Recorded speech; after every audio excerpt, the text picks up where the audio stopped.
submissive to God. For me, that's number one. Sexually controlled, someone who challenges your walk with the Lord. Let your worth carry you to this waiting process, not to lower or compromise your values. So as some of you have noticed, I love collecting shoes. But did you know that I also love collecting books? I am a book collector. I love reading. So I start my fall semester tomorrow, and I have this new book that I've been reading for class. I'm taking a premarital class, counseling, and I've been reading this book for the past week. It's called Dating and the Single Parent by Ron Deal, and I really like it so far, and I wanted to share just a few highlights. Remaining single in order to focus on raising your children is a challenging thought, and not many will be drawn to it. I am just suggesting it's worth prayerful consideration. Marriage is a blessing to the part of your heart that longs for partnership. However, remaining single is a blessing to the parental part of your heart and carries a blessing for your children as well. This part I found especially important. It holds dear to me.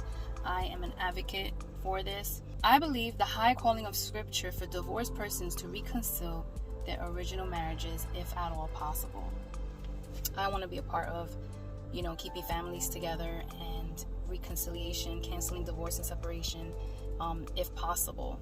That's why I go to school for counseling, because I believe in the family union. So it says here, God created marriage in part to reflect the oneness of the Trinity and be a testimony to the world of selfless love. When a marriage dissolves, unity is broken and the testimony lost. The sun is just like washing me away. But how much more is God glorified when a divorced couple reconciles their marriage and transforms it into a God-honoring, mutually serving, in love kind of marriage? Don't move on to another marital partner without first giving serious consideration to the calling of reconciliation. 100% stand by that. If you fall in love, don't abandon your kids by spending all of your free time with your newfound love. It's tempting, but doing so taps into your children's fears that they are losing you and gives a false impression to your dating partner that you are totally available to them. You're not. Don't lose your balance. This chapter was especially important. Finding love in all the right places and in all the right ways. So this is what you're pretty much looking for in a dating partner. It says, his or her silhouette, submissive to God. For me, that's number one. A person of faith is not the same as someone who attends church. Just because you're in a garage doesn't make you a car. Look for a follower of Christ, not just a fan of Christ who joins the masses of spectator Christians who gather every week to cheer on their pastor. But how will you know the difference, you ask? Look at their fruit. If they are a follower, it will show up in how they spend their money, the people they hang out with, the values they hold dear in their home, and the boundaries they set for their children. And look at their real life.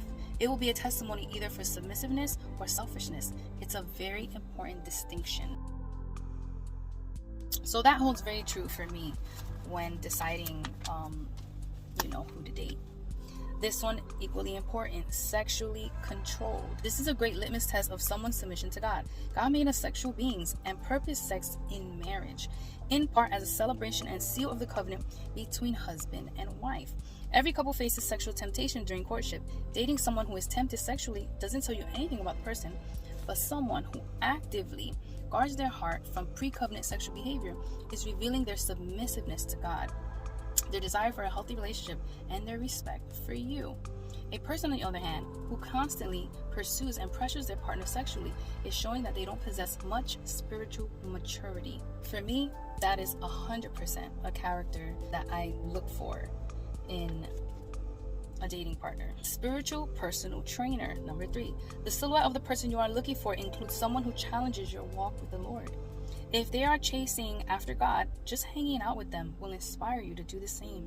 In addition, personal trainers challenge us to put off unhealthy habits and put on better ones. So, is this person drawing you closer to God or further away from God? So this is something a woman shared in what she was looking for in a partner. This is something that also I am in agreement with. This is something that I also look for. I'm looking for someone who initially can respect my decision not to introduce my children to them for quite a while. I want someone whose parenting style or their views on parenting, if they don't already have children, closely resembles mine, so that we are more likely to be able to present a united front in parenting. The person needs to be able to recognize their flaws, very important, and be willing to address them, as well as lovingly point out mine. The person should be patient and kind and willing, as things get serious, to be a supportive role model for my children, but not attempt to take the place of their father. So she says, I've looked online, in church, at social events, and through friends to find someone like this. They are few and far between, but I believe they do exist. And just like her, I believe that they do exist. And there are very few that carry that quality in a man and a woman, but hello, I exist, so I know that he exists. And so I wait on the Lord. During this time of waiting, just stay productive. I try to stay productive and surround myself around friends and family, positive people who will pray for me when things kind of get, really rough and lonely at times. And just, do positive things. I go out with my kids. I work, I go to school. I enjoy reading on my free time. I love editing videos. It's just something that I've always enjoyed doing. And oh boy, the sun is super I just keep busy and I do things that are good for me. I go to the gym, I work out, I enjoy spinning, I enjoy strength training. I take my kids with me. I take them to their own activities with football and skating. Sometimes I even skate. We'll just get together with the girls, whether it just be us by ourselves or whether it be us getting together with our kids. Just trying to stay active and trying to stay busy during this time, and also learning and becoming a better version of myself. Reading books, not just for school, but just for me, as my collection, because knowledge is power and I love reading and learning new things. Let this time of waiting, let your worth carry you through this waiting process, and not settling, in waiting on God, because his timing is the perfect timing. Also encourage you not to lower or compromise your values. Very, very important. I hope this was helpful, and I will see you in my next video. Bye.